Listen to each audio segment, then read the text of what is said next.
ভারতের রাজনীতি কি এখন ভারতের মানুষদেরই হাতে আছে, নাকি এর পিছনে কাজ করছে বড় বিদেশি শক্তি?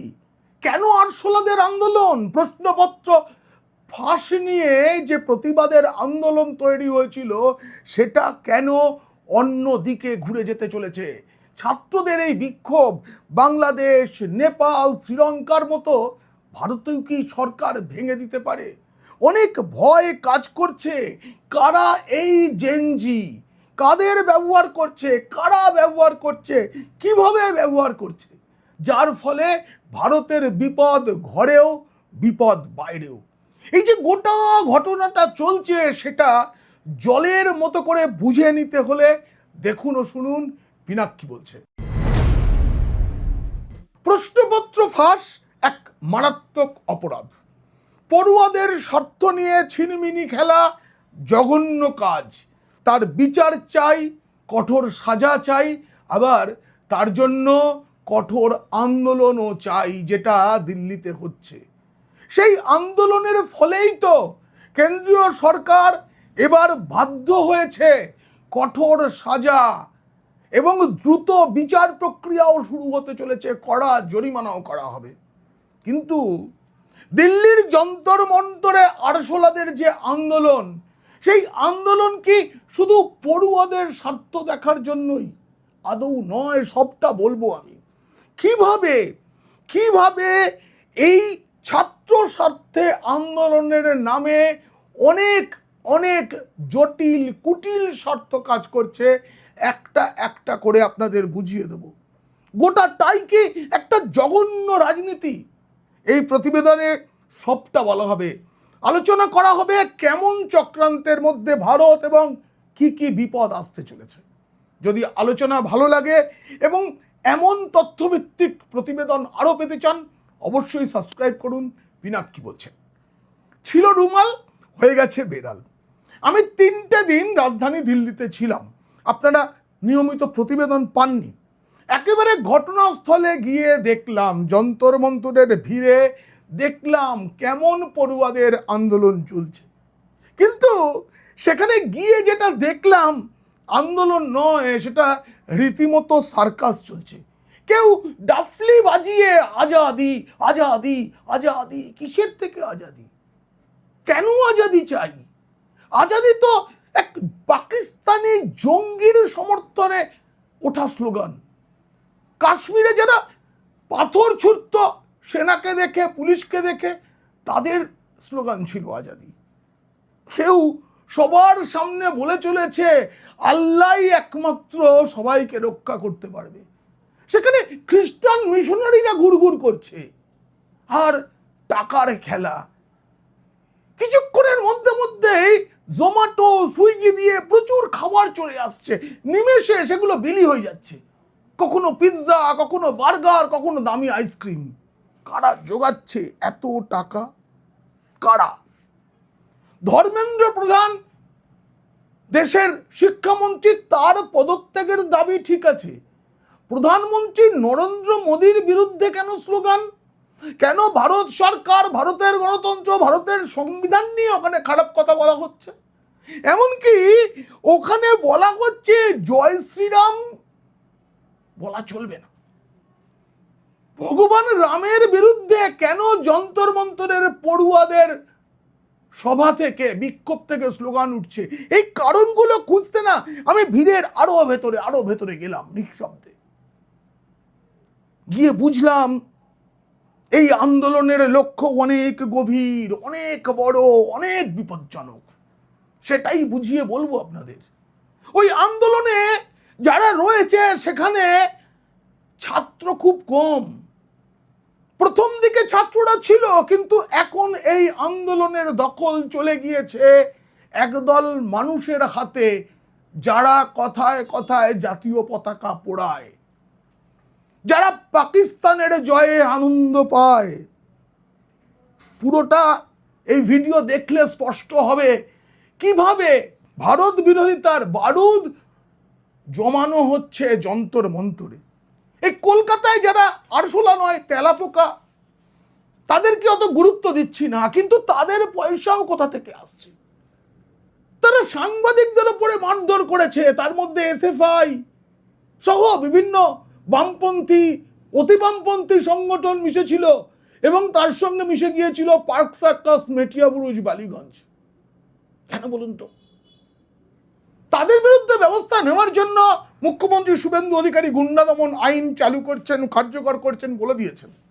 3 পুরুষ মনে রাখবে। কিন্তু আমাদের জানা দরকার কারা এই জেনজি, কেন তাদেরকে ব্যবহার করা হচ্ছে, সোশ্যাল মিডিয়ার ভূমিকা কি এই আন্দোলনে।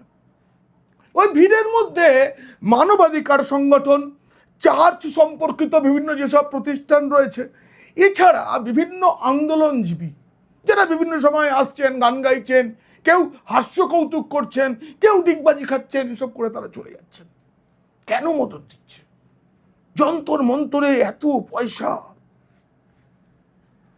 কিন্তু আমি না হাত জোর করে এই যন্তর মন্তরে জমা হওয়া আরশোলা নামেই, তারা আরশোলা নাম নিয়েই থাকুন, তবু ওই ছাত্র যুবর কাছে আমার করজোড়ে নিবেদন, যন্তর মন্তর পাল্টি খাওয়ার মন্তরকে চেনে, তাই আপনারা পাল্টি খাবেন না প্লিজ। আপনারা আন্দোলন চালিয়ে যান। ভারতে শিক্ষা ব্যবস্থায় দুর্নীতি মুক্ত করতে এরকম ছাত্র আন্দোলন দরকার আছে। কিন্তু এই যন্তর মন্তর দেখেছে একজনকে, তার নাম অরবিন্দ কেজরিওয়াল। তিনি এক বৃদ্ধ গান্ধীজিকে টুপি পরিয়ে নিয়ে এসেছিলেন যন্তর মন্তরে। সেখানে দাঁড়িয়ে কেজরিওয়াল বলেছিলেন আমি কোনোদিনও রাজনীতি করব না। তিনি বলেছিলেন আমি সরকারি গাড়ি নেব না, বুঝছেন, সরকারি বাড়ি নেব না বলেছিলেন। কিন্তু পরে দেখা গেছে তিনি এক আলিশান শীষমহল বানিয়ে ফেলেছেন। তাই বলছি প্রিয় আরশোলা ভাই ও বোনেরা, এক দাদা করজোড়ে নিবেদন করছে, পাল্টি খাবেন না প্লিজ। আপনারা মনে রাখবেন, আরশোলা পাল্টি খেলে সোজা হতে পারে না যতক্ষণ না কেউ তাকে সোজা করে দিচ্ছে। আপনাদের ব্যবহার করছে যারা, তারা কিন্তু আপনারা উল্টে গেলে সোজা করতে আসবে না। আচ্ছা, সোনাম ওয়াংচুকের লাদাখ আন্দোলন থেকে শুরু করে বিভিন্ন পরিবেশ, মানবাধিকার এবং সামাজিক আন্দোলন, যেসব সংগঠনগুলো সরকার বিরোধী বিভিন্ন কাজকর্ম নিয়ে আন্দোলন তৈরি করেন, তারা যন্তর মন্তরে কেন এলেন? কি যোগসূত্র আছে? বলছি, সেই যোগসূত্রটা হচ্ছে কেন্দ্রীয় সরকারের একটি বিল। আপনারা অনেকেই এতদিনে জেনে গেছেন, কিন্তু আমি খুব সহজ কথায় যেমনভাবে বলি আপনাদের স্পষ্ট করে দেবো কোথায় সমস্যা। গত 25শে মার্চ লোকসভায় জমা পড়েছে the foreign contribution regulation amendment bill 2026, মানে FCRA। এই যে FCRA, এটা কি? ভারতে বিদেশি অর্থ নিয়ন্ত্রণের আইন। এটা কিন্তু নতুন কোনো আইন এই সরকার নিয়ে আসছে তেমন নয়। 1976 সালে যখন কোল্ড ওয়ার চলছে, সেই সময় ভারতে FCRA চালু হয়। সেই সময় সরকারের আশঙ্কা ছিল বিদেশি শক্তি যদি অর্থের মাধ্যমে রাজনৈতিক দল, সংবাদ মাধ্যম, ছাত্র সংগঠন বা সামাজিক সংগঠনকে মদত দেয়, প্রভাবিত করে, তাহলে ভারতের অভ্যন্তরীণ নীতি ও গণতান্ত্রিক প্রক্রিয়া ক্ষতিগ্রস্ত হতে পারে। 1976 সাল, কোন সময়টা ভাবুন? জরুরি অবস্থার মাঝখানে। কারা এনেছিল? ইন্দিরা গান্ধীর সরকার। কারা প্রতিবাদ করছে? রাহুল গান্ধী, প্রিয়াঙ্কা গান্ধী। রাহুল গান্ধীকে সেদিনকে আমি নিজের চোখে দেখলাম কিভাবে রাস্তার উপরে তিনি শুয়ে পড়লেন, পুলিশকে চ্যাংদোলা করতে হবে। তার দাবি ওটাই ছিল, পুলিশকে আমায় চ্যাংদোলা করতে হবে, এমন একটা ভিডিও চাই। কেন করেছিলেন আপনার দিদিমা এই আইন? না, ঠাকুমা কেন করেছিলেন বলুন তো? FCRA তখন প্রয়োজন ছিল, এখন প্রয়োজন নেই। 2010 সালে, তখনও কিন্তু এখানে কংগ্রেস সরকার 2010 সালে এই আইনটিকে নতুন করে প্রণয়ন করেন। মনমোহন সিংহ তখন প্রধানমন্ত্রী। এরপরে 2020 সালে আরও কিছু গুরুত্বপূর্ণ বদল আনে নরেন্দ্র মোদী সরকার। এবার যে এফসিআর এর নতুন সংশোধন, তাতে কি কি বদলাচ্ছে দেখুন। প্রথমত, বিদেশি অনুদান পাওয়া কোনো সংস্থা সেই অর্থ অন্য কোনো এনজিওকে দিতে পারবে না। কি হয়, এক একটা বড় এনজিও তাদের বিশ্বাসযোগ্যতা আছে, তারা বিদেশ থেকে ফান্ড আনার পর তারা তাদের পছন্দ মতো ছোট ছোট এনজিওগুলোকে দিয়ে দেয়, যারা ভারত বিরোধী কাজ ভারতের বুকে বসে করে। এটা করা যাবে না। সাব গ্র্যান্ট এটাকে বলা হয়। কেউ গ্র্যান্ট পেয়েছে, আবার সাব গ্র্যান্ট দিচ্ছে। সরকারের যে যুক্তি, তাতে এই গ্রান্টের একটি টাকাও কোথা থেকে কোথায় যাচ্ছে সেটার সম্পূর্ণ হিসাব থাকা দরকার। যুক্তিসঙ্গত কথা।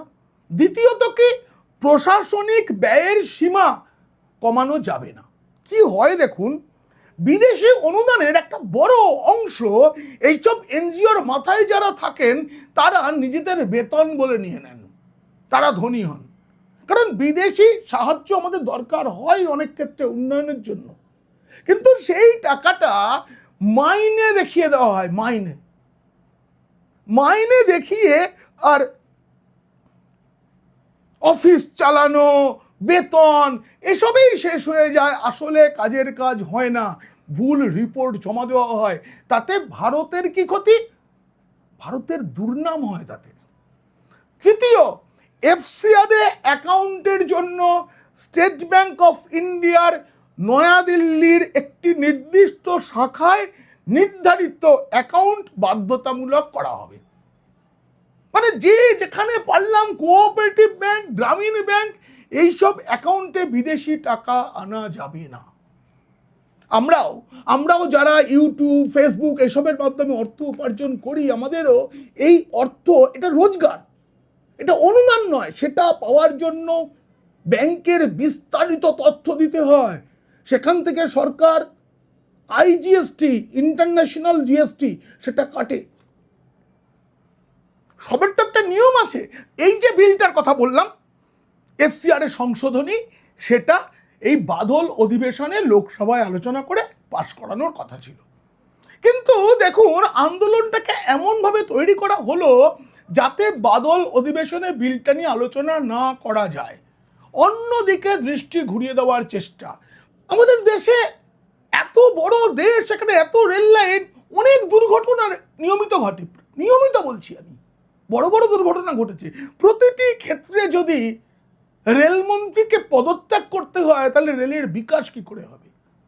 এই অশ্বিনী বৈষ্ণবের পদত্যাগের দাবিতে একবার হইচই হয়েছিল। তার আমলেই তো পরবর্তীকালে রেল কবচ যে সুরক্ষা, সেই সুরক্ষা পেল। রেলের উন্নয়ন তার হাত ধরে তো হলো। আর পদত্যাগ কোনোদিনও কোনো সমস্যার সমাধান করতে পারেনি। এইটা সবসময় মাথায় রাখতে হবে। গণতান্ত্রিক ব্যবস্থা এটা হয় না। অবশ্যই এটা সরকার ঠিক করবে, আমাদের বিষয় নয়। কিন্তু এই এফসিআর নিয়ে এত কড়া হতে চাইছে কেন কেন্দ্র, এটাও আমাদের বোঝা দরকার। প্রথমত, বিদেশি অর্থ ব্যবহার করে কোনো সংগঠন যদি ভারতের নীতি নির্ধারণের ক্ষেত্রে একটা অস্বচ্ছ প্রভাব বিস্তার করে, তাহলে তার জাতীয় স্বার্থের জন্য উদ্বেগের বিষয়। ভারতের মধ্যে থেকে ভারত বিরোধী কোনো কার্যকলাপকে যদি মদত দেওয়া হয়, সেটা ভারতের জন্য বিপজ্জনক। তাই নজর রাখা উচিত। অর্থ পাচার বা প্রকৃত উদ্দেশ্য গোপন রেখে অর্থের ব্যবহার, এটা বন্ধ করা দরকার। কে বলতে পারে? কোনো এনজিও বলতে পারে কেন? সত্যিই তো ভারতের যেখানে যেখানে বিচ্ছিন্নতাবাদ মাথাচাড়া দিয়ে উঠছে, সেখানে বিদেশি যে অর্থায়ন হয় বিভিন্ন সংস্থার মাধ্যমে, মাওবাদী থেকে শুরু করে কাশ্মীর কিংবা উত্তর পূর্ব ভারতে, সেখানে অর্থ যোগান, অস্ত্র যোগান, সব এই বিদেশি অনুদান থেকে হয়ে থাকার অভিযোগ রয়েছে। ভুরি ভুরি অভিযোগ, অনেক ক্ষেত্রে প্রমাণ পাওয়া গেছে। তাই বিদেশ থেকে আসা প্রতিটি টাকার একেবারে পুঙ্খানুপুঙ্খ হিসেব সরকারের কাছে থাকা উচিত। সরকার কিন্তু বারবার এই বিলের মধ্যে বলা রয়েছে, বিলটা আপনাদের দেখাচ্ছি, বিলটা আমি খুঁটিয়ে পড়েছি, যে এফসিআর এর লক্ষ্য কোনো বৈধ সামাজিক কাজ বন্ধ করা নয়, বরং স্বচ্ছতা ও জবাবদিহি নিশ্চিত করাই কাজ। একই সঙ্গে স্বচ্ছভাবে কাজ করে যেসব সংগঠন, তাদের এই যে বিলের যে সংশোধন আসছে তার ফলে তাদের উদ্বেগের কোনো দরকার নেই, কোনো কারণ নেই। তাহলে এত বিতর্ক কেন? কেন এত বিতর্ক? ভারতে দেখুন, যখনই কোনো বড় আন্দোলন হয়েছে, শুধু ভারতে নয়, এর আগে আমি যে দেশগুলোর নাম বলছিলাম, নেপাল, বাংলাদেশে সম্প্রতি যাওয়া হয়েছে, শ্রীলঙ্কায় যাওয়া হয়েছে, আমি পরে আরো বলবো, এইসব জায়গায় যখনই দেখা গেছে যে রাষ্ট্রের বিরুদ্ধে বড় আন্দোলন, সেক্ষেত্রে প্রভূত পরিমাণে বিদেশি অর্থ আসে। এবং এই যে বিদেশি অর্থের যে উৎস, ব্যবহার, এসব নিয়ে শুধু ভারতে নয়, অন্য দেশও কিন্তু সতর্ক, তারাও কিন্তু এসব নিয়ে নিয়মিত, বহু গণতন্ত্রেই এই প্রশ্ন ওঠে যে বিদেশের টাকা কেন সেখানকার গণতান্ত্রিক যে ব্যবস্থা সেটাকে প্রভাবিত করবে। এফসিআর নিয়ে সবচেয়ে বেশি আলোচনায় এসছে বিভিন্ন ধর্মীয় ও সামাজিক সংস্থা। স্পষ্ট করে বলে দিচ্ছি, মূলত খ্রিস্টান মিশনারি এবং কিছু কিছু মুসলিম ইসলামিক সংগঠন, তারা শিক্ষা ও স্বাস্থ্য প্রতিষ্ঠান, দাতব্য সংস্থা, সামাজিক উন্নয়নমূলক সংগঠন ইত্যাদি নামে কাজ করে। এবং সাম্প্রতিককালে এফসিআর এর যে লাইসেন্স, সেটা রিনিউ বা বাতিল হয়েছে অনেকের, রিনিউ হয়নি, বাতিল হয়েছে অনেকের। কারণ তদন্তে দেখা গেছে অভিযোগগুলো ঠিক নয়। আসলে বিদেশি টাকার এনে এখানে হাসপাতাল বানিয়ে, দুবেলা দুটো খেতে দিয়ে হিন্দুদের ধর্মান্তরিত করার কাজটা করে খ্রিস্টান মিশনারিরা। আর এসবের আতুর ঘর কলকাতা। মাদার টেরেজার নামে এ রাজ্যে থেকে যা হয়, এ রাজ্য থেকে টাকা যায়, তিনি একবারে সেবার, গোটা পৃথিবী থেকে যখন যে আসে তারা একবার মাদার টেরেজার ওখানে কেন মাথা ঠুকে যায় খ্রিস্টান দেশগুলোর নেতারা? কারণ একটাই, এই রাজ্যটা একটা এমন না এখানে জঙ্গি থেকে শুরু করে সন্ত্রাসবাদী বা যারা ধর্মান্তরকরণের কাজ করে তারা রাজনৈতিক মদত পেয়ে এসেছে দীর্ঘকাল ধরে, স্বাধীনতার পর থেকে তারা পেয়ে এসেছে। কিন্তু এফসিআর এর সংশোধনে এবার যা বলা হয়েছে তাতে মিশনারিদের চোখে জল। তারা কিন্তু এবারে এফসিআর এর সংশোধনীতে যা বলা হয়েছে তাতে মিশনারিদের চোখে জল, তাই তারা এই আরশোলা জনতা পার্টি না ককরোচ জনতা পার্টি, তাদেরকে মদত দিচ্ছে একটা আন্দোলন গড়ে তোলার জন্য, যাতে এবার বাদল অধিবেশনটা বিঘ্নিত হয়। স্বার্থ নেই ছাত্রদের জন্য, কারণ মোদী সরকার ইতিমধ্যেই প্রশ্নপত্র ফাঁস নিয়ে শিক্ষা সচিব থেকে যারা যারা দায়ী হতে পারে তাদের বিরুদ্ধে তদন্ত, তাদেরকে সরিয়ে দেওয়া হয়েছে, কড়া সাজার ঘোষণা হয়েছে, সব হয়েছে। কিন্তু এই একটা জায়গায় কিন্তু রয়ে যাচ্ছে, তবু আন্দোলনটা কেন বন্ধ হচ্ছে না? কারণ আন্দোলনটা বন্ধ করতে দেওয়া যাবে না। আন্দোলনটা বন্ধ করতে দিলেই সংসদে বিলটা পাশ হয়ে যেতে পারে। কিন্তু মনে রাখতে হবে, একটা অধিবেশন ভেস্তে দিয়ে ভারতের খুব বেশি ক্ষতি করা যাবে না। গণতন্ত্রে একটি অধিবেশন ভেস্তে দেওয়া মানে অনেক বড় ক্ষতি, কিন্তু সেটা পার্মানেন্ট ক্ষতি নয়। এসব সংস্থা দীর্ঘদিন ধরে সমাজ সেবার নামে হিন্দুদের খ্রিস্টান কিংবা মুসলিম বানাচ্ছে, তাদের এখন চোখে জল আসবেই। এবার আসি সবচেয়ে বিতর্কিত প্রশ্ন, ভারতে এমন আইন আনতে চাইলে যারা বিরোধিতা করছেন তারা কি জানেন যে এমন আইন পৃথিবীর প্রায় সব বড় দেশে আছে? মার্কিন যুক্তরাষ্ট্র, ইউরোপীয় ইউনিয়ন, অস্ট্রেলিয়া, অন্যান্য দেশে বিদেশি প্রভাব মোকাবিলায় আলাদা আলাদা আইন ও নীতি রয়েছে। আর ভারতেও এই আইন নিয়ে যখন সুপ্রিম কোর্টে মামলা হয়, সুপ্রিম কোর্টও কিন্তু সেটাকে মেনে নিয়েছে। আপনাদের বুঝতে হবে যে এই আলোচনাটার মধ্যে দিয়ে যে কিভাবে ভারতে আস্তে আস্তে একটা যুদ্ধের পরিবেশ তৈরি করা হচ্ছে, আর তাতে নিয়ে আসা হয়েছে নতুন একটি শব্দ, আপনারা শুনছেন, জেনজি। এই জেনজি কারা? মূলত 1997 থেকে 2012 সালের মধ্যে যারা জন্মেছেন তারা হচ্ছে জেনজি। এর আগে 1981 থেকে 97 পর্যন্ত না 96 পর্যন্ত যারা জন্মেছিলেন তারা হচ্ছে মিলেনিয়াল। এর পরে যারা জন্মাচ্ছেন মানে 2012 পরে, মানে জেনজির পরবর্তী জেনারেশনের নাম দেওয়া হয়েছে জেনারেশন আলফা। এই যে জেনজি মানে ভারতের প্রায় 30 কোটি যুবক। একটা প্রশ্ন করি আপনাদের, আজকের দিনে যুদ্ধ কি শুধু বন্দুক গোলা এসব দিয়ে? না, উত্তরটা না। আজকের পৃথিবীতে যুদ্ধের একটা বড় বিষয় হলো তথ্যের যুদ্ধ। সেটা আপনাদের না জলের মতো বুঝিয়ে দেবো। একটা ভিডিও, একটা মিম, একটা হ্যাশট্যাগ, একটা ভাইরাল পোস্ট মাত্র কয়েক ঘন্টার মধ্যে কোটি কোটি মানুষের কাছে পৌঁছে যেতে পারে এবং দেশের জন্য বিপজ্জনক হতে পারে। সেটাই তো হচ্ছে। এই ককরোচ জনতা পার্টি তো সেইভাবেই তৈরি হয়েছে, একটা মিমকে কেন্দ্র করে। তাই আজ পৃথিবীর সব বড় গণতান্ত্রিক দেশ শুধু সীমান্ত পাহারা দেয় না, তথ্যের জগতও তারা পাহারা দেয়, দিতে হবে। এই ইনফরমেশন ওয়ারফেয়ার কি সেটা যদি সহজ করে বোঝাই, সেটা হচ্ছে কোনো দেশের জনমত, রাজনৈতিক সিদ্ধান্ত অথবা সামাজিক স্থিতিশীলতাকে যদি প্রভাবিত করার চেষ্টা করা হয়, তবে বিভিন্ন রকম তথ্য, একটা মিম, কোনো একটা ভিডিও, সেটাকে ভাইরাল করে দেওয়া হয়, সবার কাছে চলে যায়, সবাই ভাবে ওটাই সত্য। আর এটার জন্য সব জায়গায় ওই জেনজি সবচেয়ে বড় লক্ষ্য। আগে বলেছি কারা জেনজি? 1997 থেকে 2012 সালের মধ্যে যাদের জন্ম হয়েছে।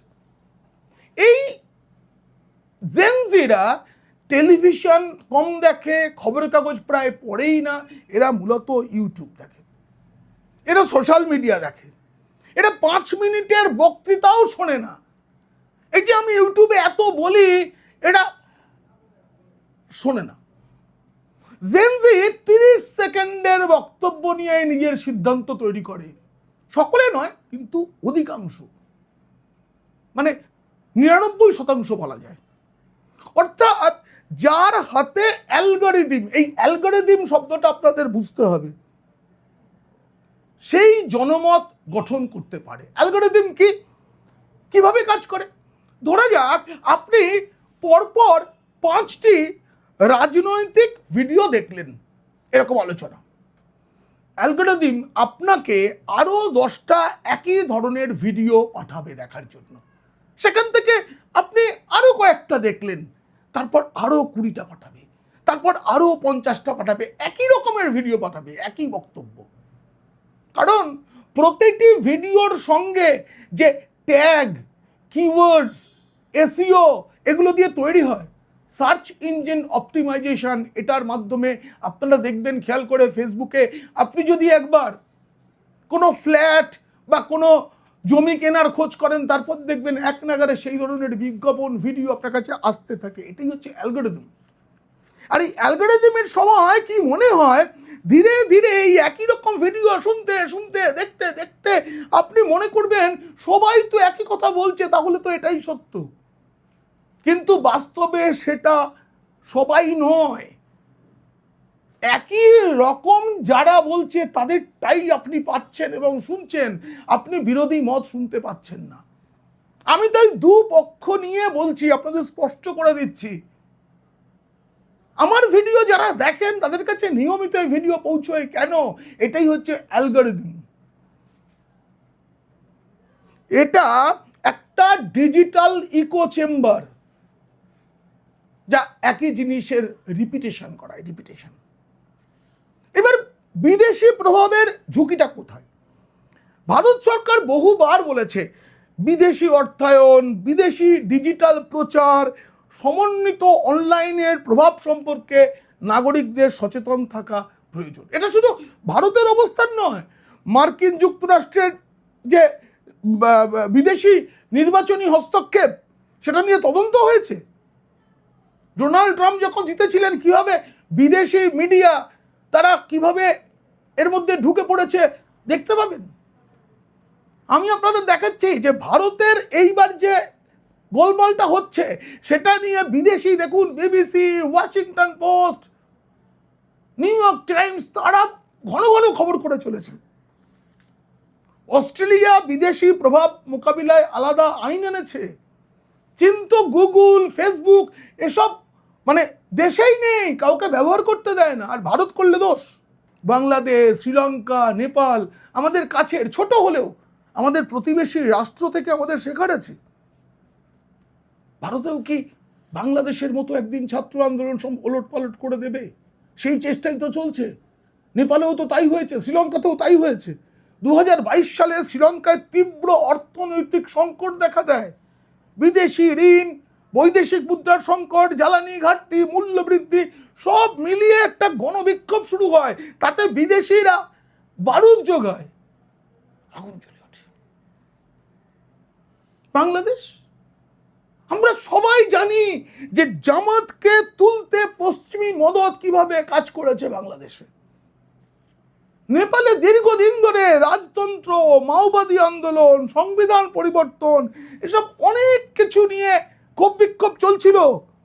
আপনারা একটু খেয়াল করে দেখুন, বাংলাদেশ, শ্রীলঙ্কা, নেপাল প্রত্যেকটা জায়গাতেই আলাদা আলাদা কারণে বিক্ষোভ হয়েছে ছাত্রদের, কিন্তু প্রতিটি ক্ষেত্রেই বিদেশি মদত ছিল এবং আন্দোলনের আড়ালে ছিল অন্য এক রাজনীতি। এখান থেকেই তো ভারতকে শিক্ষা নিতে হবে। এই তিনটে অভিজ্ঞতা আমাদের অন্তত তিনটে বিষয় শেখায়। অসন্তোষ দীর্ঘদিন জমতে দেওয়া উচিত নয়, সামাজিক মাধ্যমে গুজব দ্রুত ছড়ায়, গণতান্ত্রিক প্রতিষ্ঠানের ওপর মানুষের আস্থা বজায় রাখা অত্যন্ত গুরুত্বপূর্ণ, নির্বাচিত সরকার। কিন্তু আমাদের এটাও মনে রাখতে হবে যে বাংলাদেশ, নেপাল বা শ্রীলঙ্কা কখনোই ভারত নয়। অরবিন্দ কেজরিওয়াল বলেছেন যে তোমরা আন্দোলন চালিয়ে যাও, তোমরা সংগ্রাম চালিয়ে যাও। এখানেও একদিন শ্রীলঙ্কা, নেপাল, বাংলাদেশের মতো ছাত্র আন্দোলন সবকিছু পুড়িয়ে দেবে, চালিয়ে দেবে। কি আনন্দ না? এই অরবিন্দ কেজরিওয়াল একজন বৃদ্ধকে, আন্না হাজারেকে গান্ধীজি সাজিয়ে রাস্তায় নিয়ে এসেছিলেন, তারপর তিনি পাল্টি গিয়ে চলে গেছেন। আজকে আবার নতুন প্রজন্মকে তিনি রাস্তায় নামাতে চাইছেন। আপ আগে থাকতেই ছিল। এই ককরোচ জনতা পার্টির যে মালিক তিনি আমেরিকায় থাকেন, ওখান থেকে মাঝে মাঝে আসেন এখানে। আপ তো ছিলই, মনীষ সিসোদিয়াকে আগেও দেখা গেছে, রাহুল গান্ধী, প্রিয়াঙ্কা গান্ধী, সপা, অখিলেশ। এখন শুনছি আবার এই ভারত তেরা টুকরা করেগা পার্টি তারাও ভেতরে ঢুকে গেছে। তার উপরে এবার নাকি মমতা বন্দ্যোপাধ্যায় যাচ্ছেন। সততার প্রতীকের পাশে নিজের কেউ নেই, সবাই তাকে ছেড়ে চলে গেছে, আর তিনি কিনেই আন্দোলনের পাশে দাঁড়াতে চাইছেন। এইবার বুঝুন যে এই আন্দোলনটা কেন যত দুর্নীতিবাজ, ঘোটালাবাজ, আন্দোলনজীবী, বিদেশি টাকা নিয়ে ভারতের ক্ষতি করে যারা, তাদের জোট এই আরশোলা, এই ককরোচ পার্টি। এখানে সিপিএম, এসএফআই একই ধারায় নকশালদের নিয়ে পথে নেমেছে। মমতা ব্যানার্জিও চাইছেন সিপিএম নকশালদের কাঁধে ভর দিয়ে আবার তিনি উঠে দাঁড়াবেন। সেটা হবে কি হবে না সেটা পরের বিষয়, কিন্তু জাতীয় নিরাপত্তা বনাম নাগরিক স্বাধীনতা এ নিয়ে আলোচনা চালিয়ে যাওয়া উচিত। এটাই তো মৌলিক প্রশ্ন। আধুনিক বিশ্বে তথ্যযুদ্ধ, বিভ্রান্তিমূলক প্রচার, বিদেশি প্রভাব নিয়ে অনেক তর্ক বিতর্ক চলছে। তাই এই ঝুঁকি নিয়ে নীতিগত আলোচনা অত্যন্ত জরুরি, অযৌক্তিক নয়।